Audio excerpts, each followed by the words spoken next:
नमस्ते दोस्तों। तो आज ना मैं तुम्हें एक बहुत प्यारी मूवी की कहानी सुनाने वाली हूँ। यह कहानी हमें बताती है कि हमें जिंदगी को कैसे जीना चाहिए। दरअसल हम इंसान किसी न किसी चीज के ऊपर भागते हैं और इस चक्कर में हम हमारी लाइफ जीना ही भूल जाते हैं। हम उस मोमेंट को एंजॉय करना ही भूल जाते हैं। तो ये कहानी भी हमें यही मैसेज देना चाहती है और मुझे उम्मीद है तुम इस वीडियो को एंड तक देखोगे। तो चलो अब बिना टाइम वेस्ट करे वीडियो शुरू करते हैं। कहानी शुरू होती है अजय उर्फ अज्जू भैया से, जिनके लिए उनकी इमेज और उनकी शान ही सब कुछ है। वो जहाँ भी जाते हैं लोग उनको सलाम करते, मानो जैसे कोई वो एक्टर हो या फिर कोई बड़े पॉलिटिशियन हो। बल्कि ऐसा नहीं था, बल्कि वो तो स्कूल के एक हिस्ट्री टीचर होते हैं और अज्जू भैया के लिए उनकी इमेज ही सब कुछ होती है। उनका मानना है कि इमेज ही सब कुछ है, इसीलिए अज्जू भैया ने झूठ बोल बोल कर अपनी अच्छी इमेज बनाई है। और इसी पर्सनैलिटी के चलते लखनऊ के सारे लोग अज्जू भैया को बहुत मानते हैं। और यहाँ से सीन शिफ्ट होता है बार में, जहाँ पर हम अज्जू भैया और उनके दोस्त विपिन को देखते हैं। और यहाँ पर हमें पता चलता है कि अज्जू भैया बहुत डिप्रेस्ड है। साथ ही में वो अपने दोस्त को बोलते हैं कि मेरे साथ जितने भी लोग थे वो सब आगे निकल गए और मेरे पास क्या है, कुछ भी नहीं। और अगर मेरे पास कुछ है तो केवल मेरी ये इमेज जो कि मैंने झूठ बोल बोल कर बनाई है। और साथ ही में अज्जू बोलता है कि नौकरी ऐसी होना चाहिए कि जहाँ पर जाने का मन करे और घर ऐसा होना चाहिए जहाँ से वापस आने का मन करे। पर मेरे पास तो ये दोनों ही ढंग के नहीं है। और इसके बाद नशे की हालत में अज्जू अपने घर जाता है तो उसका फादर गेट खोलता है और उसका फादर उसको ताने मारता है। साथ ही में वो क्रेडिट कार्ड का बिल दिखाता है जो कि बहुत ज्यादा आया था। दरअसल अज्जू अपनी इस छोटी इमेज को बरकरार रखने के लिए दिन रात ब्रांडेड चीजें मंगवाता रहता था। और इसके बाद नशे की हालत में वो अपने रूम में जाता है और वहाँ पर हमें एक लड़की निशा को दिखा जाता है जो कि अज्जू की वाइफ होती है। और ये दोनों ही अलग अलग सोते हैं। और ये देखने के बाद हमको पता चलता है कि इन दोनों का रिलेशनशिप बिल्कुल भी ठीक नहीं है। इसीलिए हमें कुछ दिन पहले का सीन दिखाया जाता है जहाँ पर निशा शादी से पहले इंडिपेंडेंट और इंटेलिजेंट लड़की होती है और वह अपनी इस लाइफ से बहुत खुश होती है। पर यहाँ पर निशा को एक बीमारी होती है। दरअसल निशा को बचपन से ही मिर्गी के दौरे आते थे, जिस कारण से उसके दोस्त तो बने लेकिन कोई भी उसका बॉयफ्रेंड नहीं बना। और साथ ही में निशा सोच लेती है कि जो इंसान मुझे समझेगा और ऐसे ही स्वीकार करेगा मैं उसी से शादी करूंगी। और कुछ दिन बाद निशा के वहाँ अज्जू आता है रिश्ता लेकर। और यहाँ पर दोबारा अज्जू अपनी एक फेक इमेज दिखाता है। वो बड़ों से बहुत पोलाइट वे में बात करता है, साथ में वो बच्चों के साथ में खेलता है और सभी से अच्छे से बातें करता है। यह देखकर निशा को लगता है कि अज्जू एक अच्छा इंसान है। और अज्जू को भी निशा में वह सब कुछ दिखता है जो वो दुनिया को दिखाना चाहता था, इंटेलिजेंट, स्मार्ट और बड़े घर की लड़की, जो कि उसके स्टेटस के लिए एक अच्छी बात होती है। और इसके बाद निशा अज्जू को अपनी मिर्गी के दौरे के बारे में बताती है।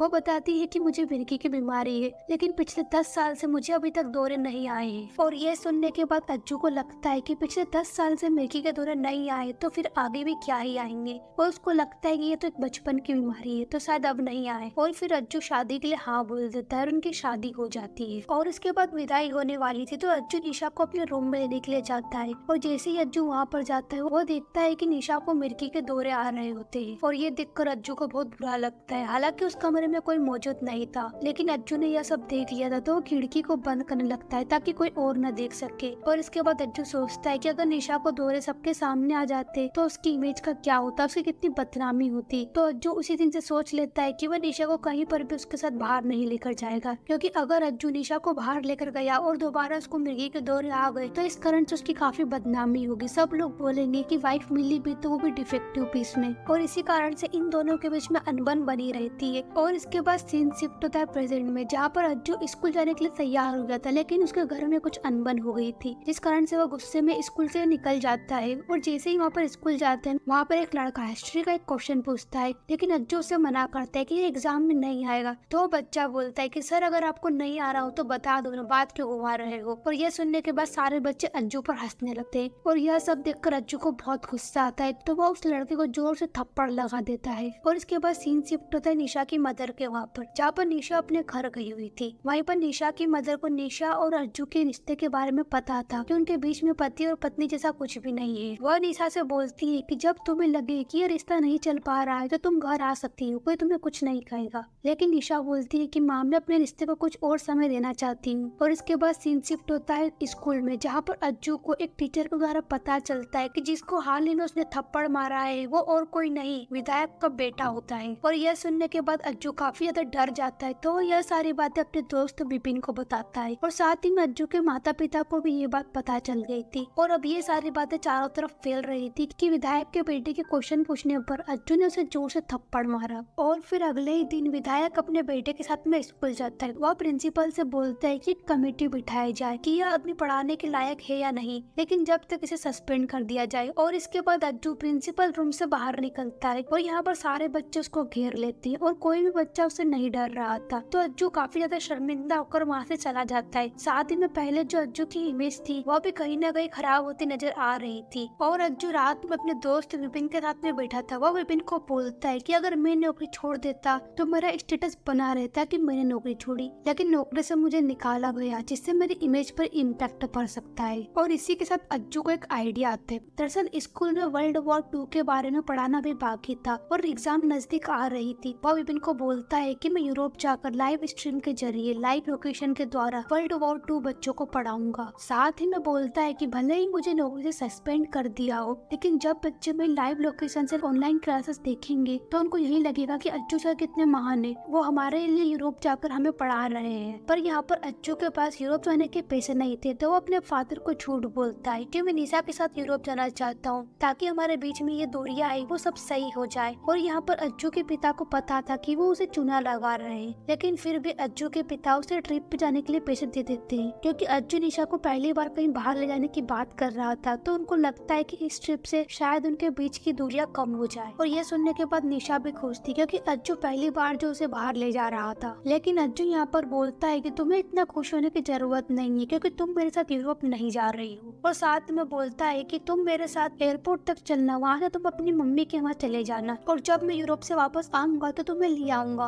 और वह निशा को यह भी बताता है कि हनीमून तो एक नाटक था और उसने यह सब इसलिए बहाना बनाया था कि उसके फादर से उसको पैसे मिल सके। और ये सुनने के बाद निशा बहुत टूट जाती है क्योंकि उसे ये अपने रिश्ते की आखिरी उम्मीद लग रही थी। और निशा अपनी अलमारी में से डिवोर्स पेपर को देखती है और सोचती है कि वो ऐसे नहीं जाएगी, वह अज्जू को सबक सिखाकर ही रहेगी। तो यहाँ पर निशा अज्जू को बोलती है कि वह यूरोप जाकर रहेगी क्योंकि यूरोप के पैसे उसके सास ससुर दे रहे हैं, ना कि तुम। और अगर तुमने नाटक किया तो मैं अपने सास ससुर को सब सच बता दूंगी। तो इसके बाद अज्जू को निशा को अपने साथ लेकर जाना ही पड़ता है और इसके बाद ये दोनों यूरोप के लिए निकल जाते हैं। और जैसे ही वहाँ पर पहुँचते हैं अज्जू को पता चलता है कि उसका बैग एक गुजराती लड़के कल्पेश के साथ में एक्सचेंज हो गया है। तो उसे कल्पेश के रंग बिरंगे कपड़े पहनने पड़ते थे जो कि उसको बहुत इरिटेटिंग लग रहे थे। और वहाँ पहुँचने के बाद अज्जू वीडियो के द्वारा बच्चों को एफिल टावर दिखाता है और बच्चों को एफिल टावर की हिस्ट्री बताता है। और बच्चे भी अज्जू की इस वीडियो कॉलिंग के द्वारा बहुत अच्छे से पढ़ रहे थे। और इसके बाद अज्जू और निशा ये दोनों अलग अलग चले जाते हैं घूमने के लिए, जहाँ पर निशा बस से सभी जगह घूम रही थी और एंजॉय कर रही थी। वहाँ पर अज्जू एक टैक्सी को बुक करता है और उसी टैक्सी से जगह जगह घूमता है और उस टैक्सी का किराया इतना ज्यादा होता है जिस कारण से अज्जू कुछ भी एंजॉय ही नहीं कर पाता क्योंकि उस टैक्सी के किराए से ही उसके सारे पैसे खत्म हो चुके थे। और जिससे अज्जू का पहला दिन बहुत खराब जाता है। और इसके बाद अज्जू होटल में जाता है और चुपके से निशा के मोबाइल में निशा के फोटोज देखता है जिससे उन्हें समझ आ जाता है कि निशा ने काफी ज्यादा एंजॉय करा है आज। और इसके बाद वो निशा को बताता है कि आज उसका पूरा दिन खराब गया और वह निशा को बोलता है कि अनजान शहर में मैं बिल्कुल अकेला हूँ तो तुम्हें मेरे साथ चलना चाहिए घूमने के लिए क्योंकि तुम्हें काफी समझ है बाहर की, तो क्या तुम मेरे साथ कल चलोगी घूमने के लिए। और यहाँ पर निशा अज्जू को एक बहुत इमोशनल बात बोलती है। वह बोलती है कि जब लड़की शादी कर आती है तो उसका ससुराल उसके लिए अनजान होता है, केवल उसका सहारा उसका हस्बैंड ही होता है, लेकिन तुम वो सहारा कभी नहीं बन पाए। और साथ ही में वो बोलती है कि तुम चिंता मत करो, मैं तुम्हारी जैसी नहीं हूँ, मैं तुम्हारे साथ चलूंगी कल घूमने के लिए। और फिर अगले ही दिन ये दोनों एफिल टावर जाते हैं। वहाँ पर निशा अज्जू को बताती है कि जब हिटलर ने यहाँ पर अटैक किया था यहाँ के सारे लोग इस शहर को छोड़कर भाग गए थे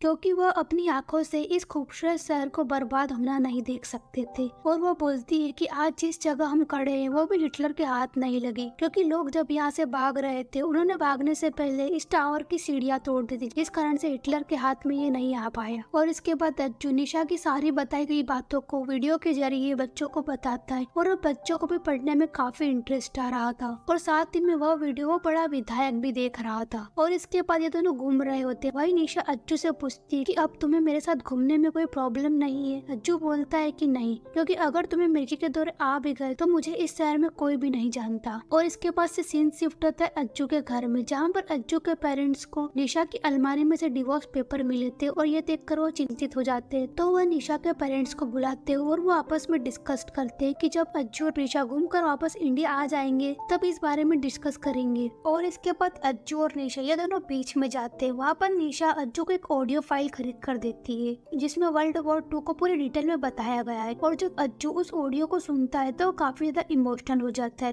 क्योंकि जब हिटलर ने उस जगह पर हमला किया था तो वहाँ पर बहुत सारे आर्मी ऑफिसर अपने शहर को प्रोटेक्ट कर रहे थे, लेकिन हिटलर की आर्मी ने 1 घंटे के अंदर उन सारे आर्मी ऑफिसर्स को मार दिया। और जो लोग मर गए थे उनमें से काफी ज्यादा 16 या 17 साल के बच्चे थे, और यह उनका पहला युद्ध था और उनमें से कई सालों का तो आखिरी युद्ध भी था। और ये सब पता चलने पर अज्जू इमोशनल हो जाता है। वह बच्चों को वीडियो कॉल के द्वारा बताता है कि इस जगह काफी ज्यादा सोल्जर मारे गए थे हिटलर की आर्मी के द्वारा। और साथ ही में अज्जू बोलता है कि वॉर के बारे में बताना तो बहुत आसान है, लेकिन वॉर के परिणाम तो वही जानता है जिसने वॉर लड़ी हो या फिर देखी हो। और इन सब सोल्जर्स की असली श्रद्धांजलि यही होगी कि हम उनकी कुर्बानी को याद रखें। साथ ही में वो बोलता है कि सोल्जर्स को इसलिए याद मत रखना कि वो एग्जाम में आएगा, बल्कि उन्होंने अपने देश के लिए बलिदान दिया है, इसलिए याद रखना। और बच्चे भी अज्जू सर की ये सारी बातें सुनकर कहीं ना कहीं कनेक्ट फील कर रहे थे उनसे। और इसके बाद निशा फाइनली मेरा फेवरेट सवाल अज्जू से पूछ ही लेती है कि तुम्हें अपनी इमेज इतनी प्यारी क्यों है आखिर। तो यहाँ पर अज्जू बोलता है कि तुम लोगों के जैसे मैं टॉपर स्टूडेंट नहीं हूँ, लेकिन मैंने अपनी पर्सनैलिटी ऐसी बनाई है कि अगर मैं किसी के भी सामने बैठूं तो मैं उससे कम नहीं लगूं। और मैं चाहता हूँ कि जहाँ पर मैं भी जाऊँ वहाँ पर केवल मेरी ही बातें हो, और मुझे किसी से पीछे रहना भी बिल्कुल भी पसंद नहीं है, इसीलिए मैं अपनी इमेज का इतना ध्यान रखता हूँ। और अगले ही दिन ये एक राइटर एनी फ्रैंक के वहाँ जाते हैं, जहाँ पर एक गाइड के द्वारा पता चलता है कि एनी फ्रैंक ने 14 साल की उम्र में ही डायरी लिखना चालू कर दी थी। और जब जर्मन की आर्मी यहूदियों को ढूंढकर मार रही थी तब एनी फ्रैंक और उसके परिवार वाले एक खुफिया रूम में जाकर छुप गए थे, और जहाँ पर वो छुपे थे उनके पास कुछ भी नहीं था, लेकिन एनी फ्रैंक फिर भी खुश थे वहाँ पर। लेकिन यहाँ पर अज्जू के पास सब कुछ होता है, फिर भी वो खुश नहीं है अपनी लाइफ से। और इसके बाद अज्जू बच्चों को बताता है कि एनी फ्रैंक एक राइटर बनना चाहती थी और उनके आसपास भी काफी मुश्किल माहौल था, लेकिन वो फिर भी नहीं रुकी, उन्होंने अपनी डायरी पूरी लिखी। और साथ ही में एनी फ्रैंक भले ही अब हमारे बीच में नहीं रही है, लेकिन उनकी डायरी अभी भी हमारे बीच में है और वो आज भी हमारे दिलों में जिंदा है। और इसके बाद अज्जू निशा से पूछता है कि अगर एनी फ्रैंक की तरह तुम्हारे पास अगर एक दिन तो तुम क्या करोगी। तो निशा उसे बताती है कि वो एक महंगी सी ड्रेस लेकर एक बार में जाकर ड्रिंक पिएगी, साथ में ही वो खूब डांस करेगी। तो अज्जू ऐसा ही करता है, उसकी विश पूरी करता है और ये दोनों बाहर में बैठकर बातें करते हैं, एक दूसरे के बारे में जानते हैं कि उन्हें क्या पसंद है क्या नहीं। और यह सब देखकर निशा को अच्छा लग रहा था, क्योंकि इससे पहले अज्जू से उसने ऐसी बातें कभी नहीं की थी। और फिर ये डांस भी करते, साथ में इनके डांस की वीडियो भी बन रही होती है। और अब कहीं ना कहीं अज्जू को भी निशा पसंद आ रही थी और वो निशा को समझने की कोशिश भी कर रहा था। और इसके बाद निशा वो डांस वाली वीडियो शेयर कर देती है। और जब निशा और अज्जू ये दोनों बैठ के बातें कर रहे होते हैं तब अज्जू के पास विपिन का कॉल आता है। तो वह बताता है कि तुम्हारी रोमांटिक डांस वाली वीडियो यहाँ वायरल हो रही है, जिस कारण से सबको यह लग रहा है कि अज्जू सर वहाँ वर्ल्ड वॉर पढ़ाने नहीं गए बल्कि अपना हनीमून मनाने गए हैं। और ये सुनने के बाद अज्जू निशा पर बहुत गुस्सा करता है। वह बोलता है कि मुझे लाइफ में कुछ नहीं मिला और अगर एक पत्नी मिली तो वो भी डिफेक्टिव पीस में। और यह सुनने के बाद निशा को बहुत बुरा लगता है, उसे लग रहा था कि अज्जू अब सुधर गया है, लेकिन ऐसा नहीं था। और फिर अज्जू अकेला ही बाहर जाता है, वहाँ उसे वही गुजराती आदमी कल्पेश मिलता है, तो वो उससे अपना बैग एक्सचेंज करता है। और इसके बाद ये दोनों म्यूजियम जाते हैं, वहाँ पर एक छोटा सा बैग दिखता है। वहाँ पर कल्पेश अज्जू से पूछता है कि अगर तुम्हारे पास आधा घंटा हो तो तुम इस बैग में क्या रखोगे। तो यहाँ अज्जू वो सारी चीजें महसूस करने लगता है। वह देखता है कि उसने बैग में जूते, चप्पल, चश्मा, परफ्यूम ये सारी चीजें रखी होती है। और तभी उसको एहसास होता है कि इस बैग में उसके माता पिता की फोटो भी होनी चाहिए।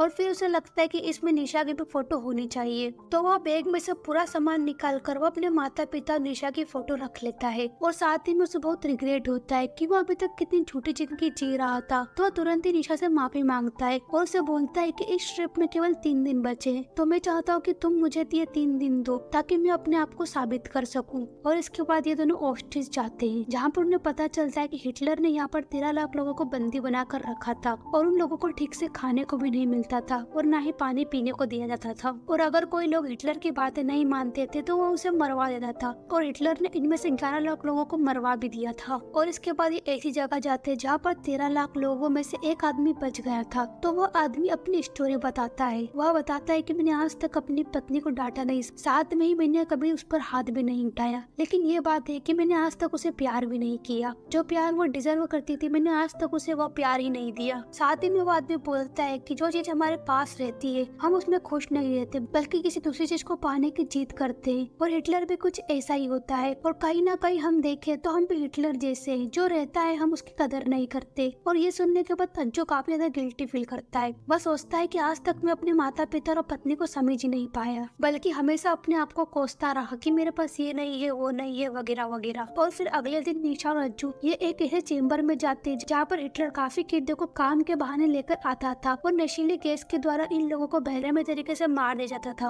और ये सारी चीजें अज्जू और निशा महसूस करने लगते हैं, लेकिन अचानक से ही निशा को मिर्गी के दौरे आने पड़ते हैं। और ये देखकर अज्जू बहुत घबरा जाता है तो तुरंत ही निशा के पास जाता है और उसका सर अपनी गोद में रखता है और उसका हाथ जब तक नहीं छोड़ता जब तक निशा ठीक नहीं हो जाती। और वहाँ सबको बताता है कि यह मेरी वाइफ है और अब वापस घर आने का टाइम भी आ गया था। तो ये दोनों फ्लाइट से वापस इंडिया आ जाते हैं और अब अज्जू भी सुधर गया था। तो निशा कहीं ना कहीं अज्जू को पूरी तरीके से माफ कर देती है और उसके साथ उसके ससुराल चली जाती है। वहाँ पर अज्जू के माता पिता निशा और अज्जू को देखकर साथ में बहुत खुश थे। उनको समझ आ गया था कि अब इन दोनों के बीच में सब कुछ ठीक हो गया है। और फिर अगले ही दिन अज्जू स्कूल जाता है और वहाँ पर ऑलरेडी विधायक और प्रिंसिपल मौजूद थे। तो वहाँ पर अज्जू बोलता है कि मैं मानता हूँ कि मुझे पढ़ाना नहीं आता, लेकिन मैंने इन 15 दिनों में बच्चों को जी जान लगाकर पढ़ाया है। और इसके बाद अज्जू बोलता है कि मैं इस स्कूल को छोड़ रहा हूँ। पर यहाँ पर विधायक बोलता है कि मैंने बच्चों का एक सरप्राइज टेस्ट लिया था और इसमें सभी बच्चों के बहुत अच्छे मार्क्स आए हैं। तो विधायक उसकी यह मेहनत देखकर उसे माफ कर देता है और उसे आगे बच्चों को पढ़ाने के लिए बोलता है। और इसके बाद अज्जू बाहर जाता है तो वह बच्चों की आंखों में अपने लिए इज्जत दिखता है, और जो ये एक इज्जत थी वही एक असली इमेज होती है जो अज्जू ने इन 15 दिनों में कमाई थी, न कि झूठ बोलकर। और इसी के साथ ये मूवी एंड होती है और ये कहानी एक बहुत अच्छा मैसेज देती है कि हमारे पास जो है हमें उसमें ही खुश रहना चाहिए, न कि औरों की तरह ये सोचना चाहिए कि हमारे पास ये नहीं है वो नहीं है वगैरह वगैरह। क्योंकि इस चक्कर में हम लाइफ को एंजॉय करना ही भूल जाते हैं और फिर जब वो मोमेंट निकल जाता है तो हम रिग्रेट करते हैं कि हमने लाइफ एंजॉय क्यों नहीं करी। तो दोस्तों मुझे उम्मीद है तुम्हें ये वीडियो पसंद आई होगी, और अगर आ गई ना तो फिर सब्सक्राइब कर दो ना, मतलब क्या ही चला जाएगा। चलो करो सब्सक्राइब और फिर मिलते हैं अगली वीडियो में। Thank you so much.